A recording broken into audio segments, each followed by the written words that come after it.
Pour ce nouvel épisode, nous continuons à nous plonger dans les trésors de la Charente-Maritime, où l'histoire se mêle à la beauté des contrées marines. À travers ses vestiges romains, ses églises séculaires et ses places animées, nous découvrirons la ville de Saintes qui a su préserver les échos lointains de son passé glorieux. De là, notre périple nous emportera vers les horizons de Fort-Louvois. Telle une sentinelle de pierre, cette forteresse maritime émerge de l'océan. Et nous terminerons notre journée sur l'île d'Oléron, un joyau insulaire bercé par les flots atlantiques.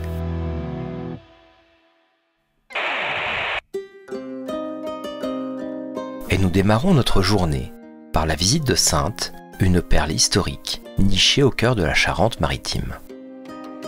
Cette cité, imprégnée d'une atmosphère envoûtante, révèle son charme à travers ses ruelles pavées, ses édifices majestueux et son riche héritage gallo-romain.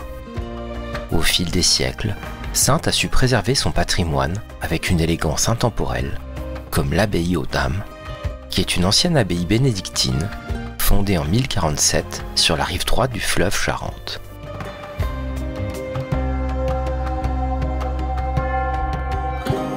Elle fut le premier monastère de femmes dans la région. Les moniales, des femmes de pouvoir, vivaient cloîtrées et se consacraient à la contemplation, mais également à des activités telles que la frappe de monnaie. Structurée autour de l'église Sainte-Marie, célèbre pour sa façade romane et son clocher en forme de pomme de pin, l'abbaye a connu des périodes de guerre et d'incendie, mais a été restaurée dans les années 1970-1980.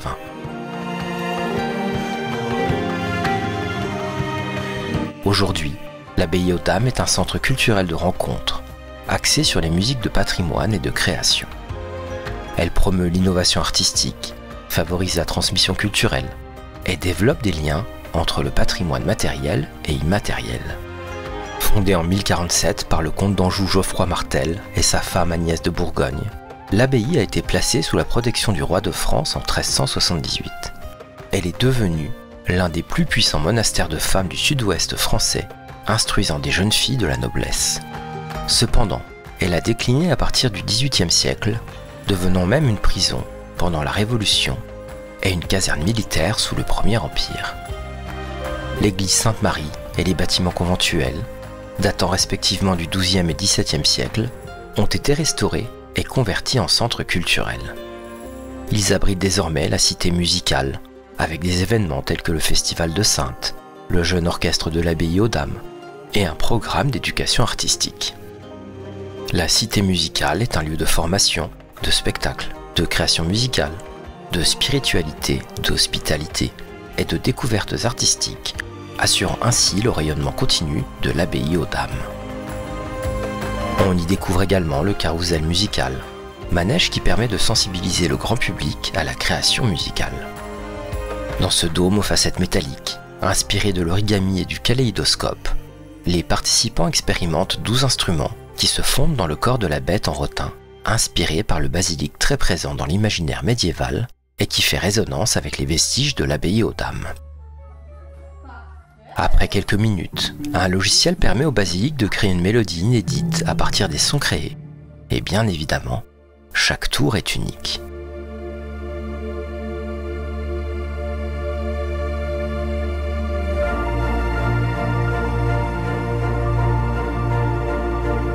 Après cet interlude musical, nous nous dirigeons vers la place Bassompierre. Et on y découvre l'arc de Germanicus, érigé vers 18-19 après Jésus-Christ, qui constituait l'entrée principale de la ville romaine de Saintes et qui n'était donc pas un arc de triomphe. Autrefois, habitée par les Santons, un peuple gaulois, elle fut nommée Mediolanum Santonum, ce qui signifiait ville au milieu de la plaine des Santons. Cet arc, dédié à l'empereur Tibère, à Drusus et Germanicus, est orné de pilastres cannelés et de chapiteaux composites. Malgré les transformations médiévales, il a failli être démoli en 1843, conjointement avec l'ancien pont. L'intervention de Prosper Mérimée, écrivain, historien et archéologue, a permis de sauver l'arc, démonter, puis remonter sur la place Bassompierre. Il mesure 15,9 mètres de long et 15 mètres de haut et demeure l'un des vestiges romains les mieux préservés de Saintes. On y distingue encore aujourd'hui les pierres gravées d'une dédicace de Tibère et Germanicus, témoignage précieux de l'importance de la ville au 1er siècle.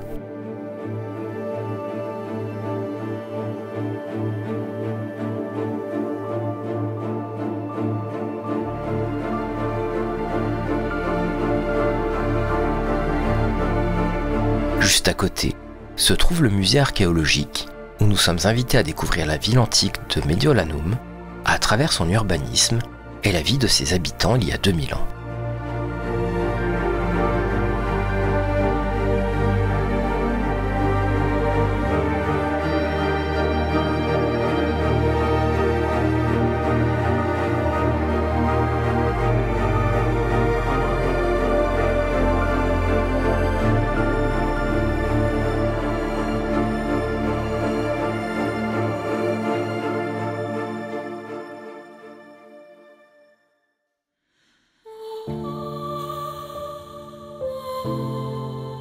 Nous arrivons à la cathédrale Saint-Pierre, qui est édifiée sur un site chrétien datant du Moyen-Âge. Elle a connu de nombreuses périodes de reconstruction entre le XIIe et le XVIIe siècle. D'origine romane, elle fut partiellement détruite lors des guerres de religion en 1538 et est presque entièrement reconstruite en style gothique flamboyant, avec un portail occidental finement sculpté. Son clocher massif, inachevé et recouvert de zinc, domine la ville du haut de ses 58 mètres.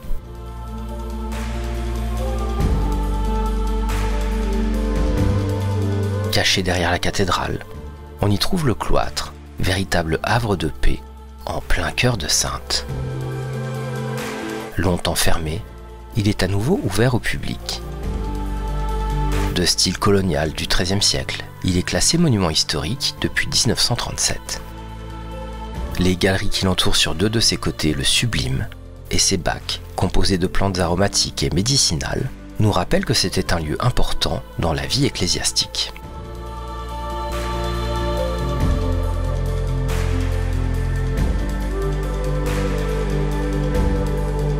À l'intérieur, les grands orgues, installés en 1626 et classés monument historique depuis 1973, ajoutent à la richesse artistique de la cathédrale, qui s'élève sur 3 niveaux.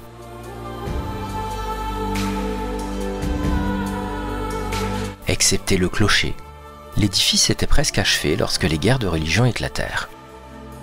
En 1568, les troupes huguenotes endommagent la cathédrale, détruisent le portail, brisent les statues et ravagent les chapelles rayonnantes du chœur. Les piliers de la nef furent minés, provoquant son effondrement.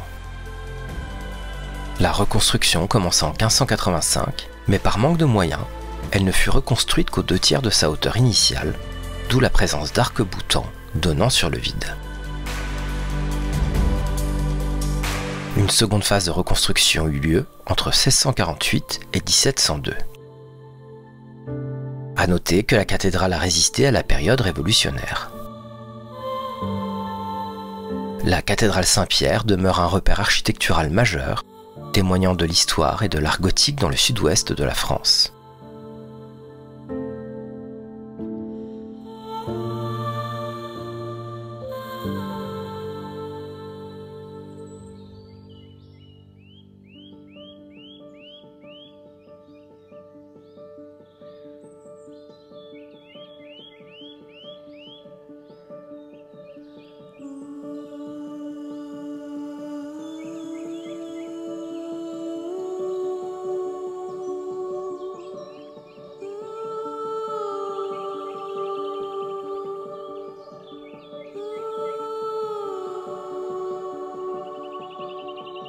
À moins d'1 kilomètre de la cathédrale, nous découvrons le plus ancien monument religieux de la ville, qui dispose d'ailleurs de l'une des plus belles cryptes de France, la basilique Sainte-Eutrope.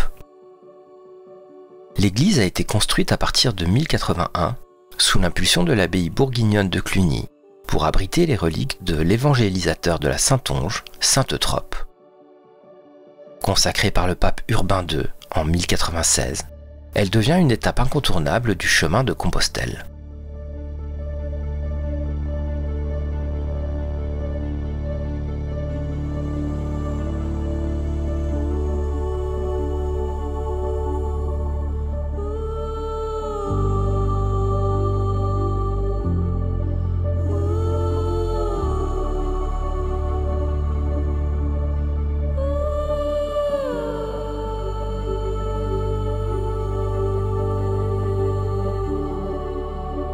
À moitié démolie en 1803, l'église conserve une crypte de la fin du XIe siècle, véritable église basse à déambulatoire et chapelle rayonnante, au-dessus de laquelle se développent suivant le même plan le chevet et le transept.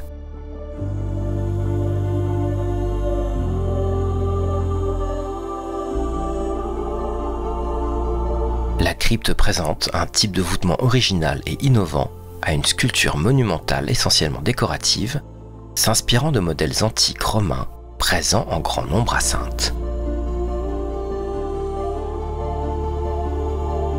La crypte est un monument magnifique, à l'atmosphère romane assez envoûtante. C'est un incontournable de Saintes.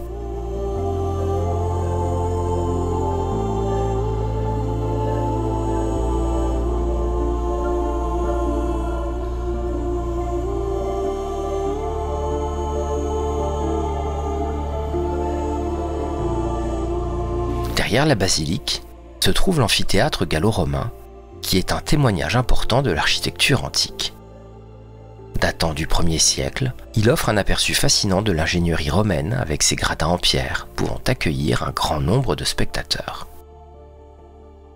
Construit durant l'époque gallo-romaine, cet amphithéâtre a été un lieu de divertissement et de spectacle, accueillant des combats de gladiateurs, des compétitions athlétiques et d'autres événements publics.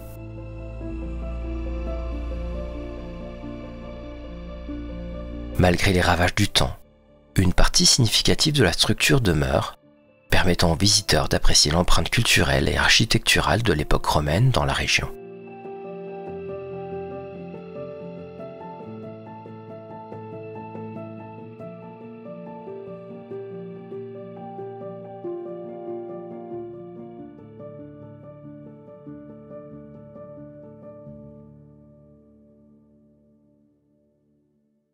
Nous nous dirigeons maintenant vers une perle de l'Atlantique, le Fort Louvois.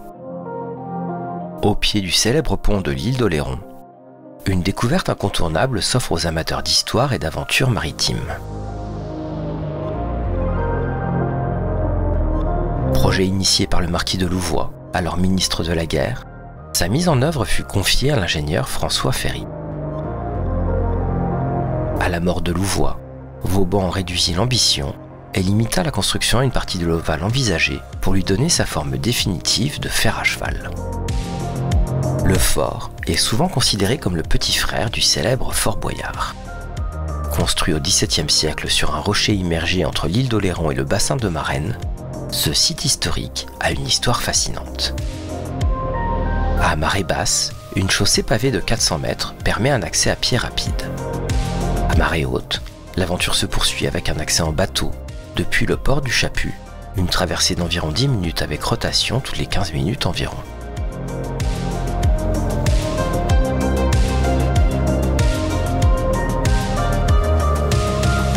Témoin des progrès de l'armement au XVIIIe siècle, le fort s'adapte avec ingéniosité, conservant sa garnison et son potentiel militaire.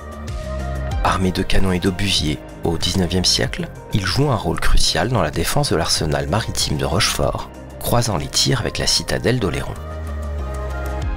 Aujourd'hui, classé monument historique depuis 1929, le Fort Louvois ouvre ses portes pour une visite insolite et surprenante.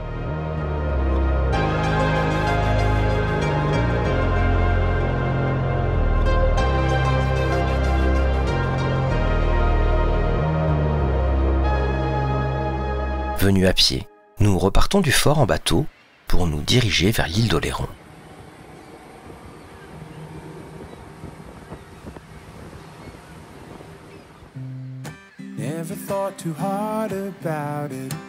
Nous arrivons à Château d'Oléron, qui, malgré son nom, n'est pas un château, mais une commune et un important port ostréicole.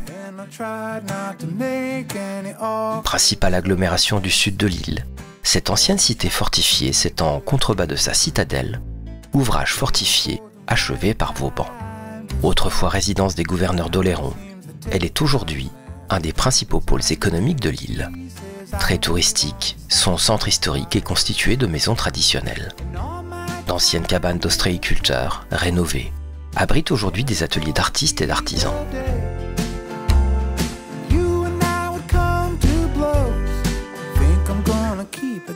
La La citadelle de Château d'Oléron a été érigée entre 1630 et 1704. Remarquable ouvrage militaire, son édification fait suite à l'abandon d'un ancien château fort médiéval et répond au besoin de moderniser les défenses côtières face aux menaces maritimes. Initiée sur ordre du cardinal de Richelieu dès 1630, la construction de la citadelle a été confiée à l'ingénieur Pierre d'Argencourt. Par la suite, elle a été modernisée sous la supervision du célèbre architecte militaire Vauban, dont nous vous parlons souvent, devenant ainsi un élément stratégique essentiel dans la défense du littoral atlantique français.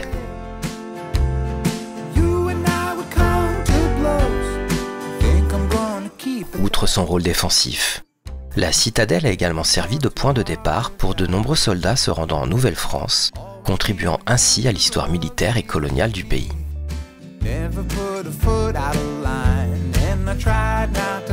Durant la Révolution française, elle a été transformée en prison et a subi des dommages lors de son occupation par les troupes allemandes pendant la Seconde Guerre mondiale, notamment lors d'un bombardement en avril 1945. Après des travaux de restauration, la citadelle a retrouvé son lustre d'antan. Classée monument historique, elle accueille aujourd'hui diverses manifestations culturelles et abrite un mémorial ainsi qu'un arsenal reconverti en salle de spectacle, de réception et d'exposition. Par ailleurs, depuis 2014, le parcours à l'intérieur de la citadelle est enrichi par des sculptures représentant des personnages historiques réalisées par l'artiste Alain Nouraud, offrant ainsi aux visiteurs une expérience immersive dans l'histoire de ce site emblématique.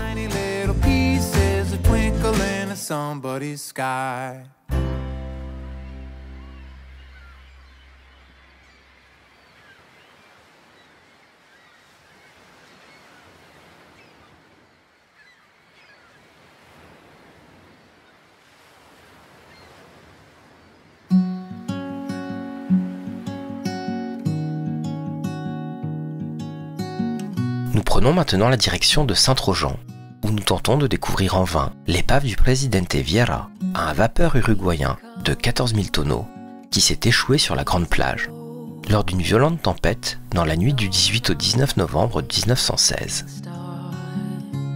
Le bateau a été découvert au petit matin par les habitants, et les 25 membres d'équipage ont été secourus lors de la marée suivante. L'épave est restée enfouie dans le sable pendant plus de 70 ans, avant de réapparaître.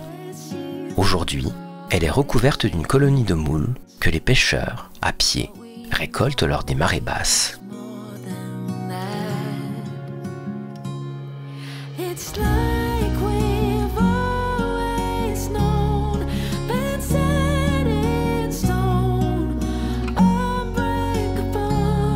Nous nous dirigeons maintenant vers Saint-Pierre-d'Oléron, qui est la principale agglomération de l'île. Il semblerait que le territoire communal ait été peuplé dès la période paléolithique, en un temps où Oléron n'était pas encore une île.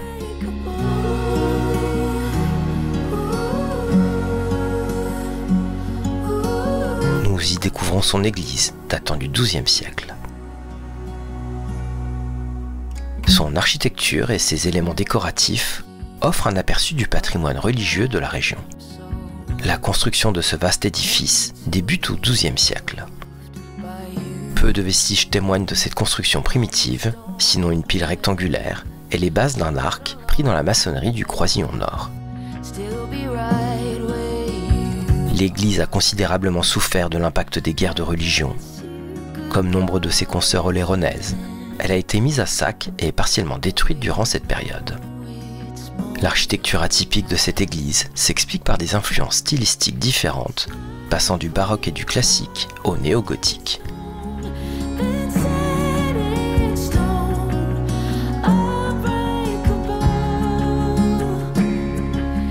Petit tour en ville avant de découvrir la lanterne des morts, monument funéraire édifié au XIIe siècle et qui s'élève à près de 25 mètres de haut, alors que généralement, ce type de construction mesure une dizaine de mètres.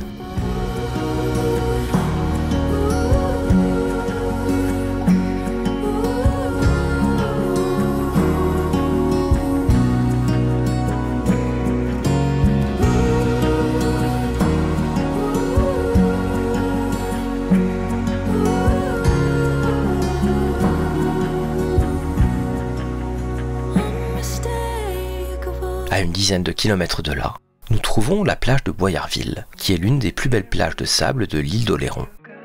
Elle est réputée pour la baignade en famille et sa vue sur le célèbre Fort Boyard. La plage de Boyarville est située à l'orée de la forêt des Saumonards. Elle offre un panorama exceptionnel sur Fort Boyard et l'île d'Aix.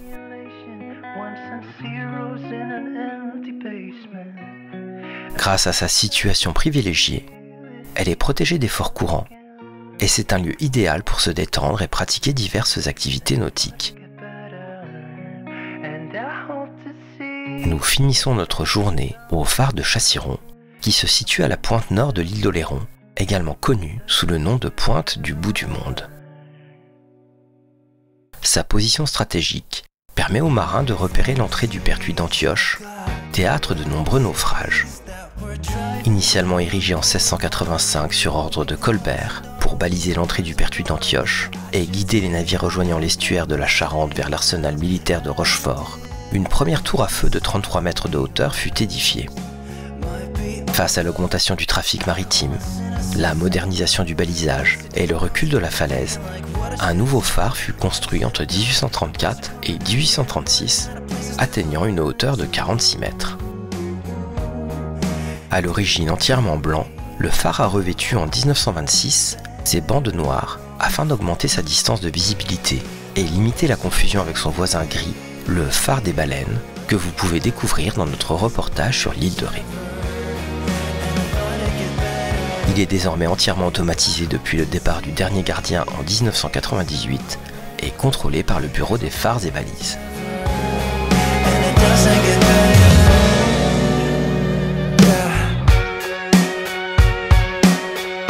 De Saintes et ses vestiges romains impressionnants, à Fort-Louvois, témoin historique de la défense côtière, en passant par l'île d'Oléron avec sa citadelle, son phare emblématique et ses paysages côtiers spectaculaires, chaque étape de cette exploration nous a offert une expérience unique et enrichissante. Petit coup de cœur pour la découverte de Saintes, qui a été une véritable belle surprise, d'autant plus que sa visite n'était initialement pas prévue. Cela nous prouve que de belles expériences peuvent se trouver là où on ne les attend pas. Partager cette aventure avec vous a été un plaisir et nous aimerions entendre vos propres impressions. Si vous avez visité ces lieux ou si vous avez des questions ou des anecdotes à partager, n'hésitez pas à laisser des commentaires. À bientôt pour de nouvelles découvertes.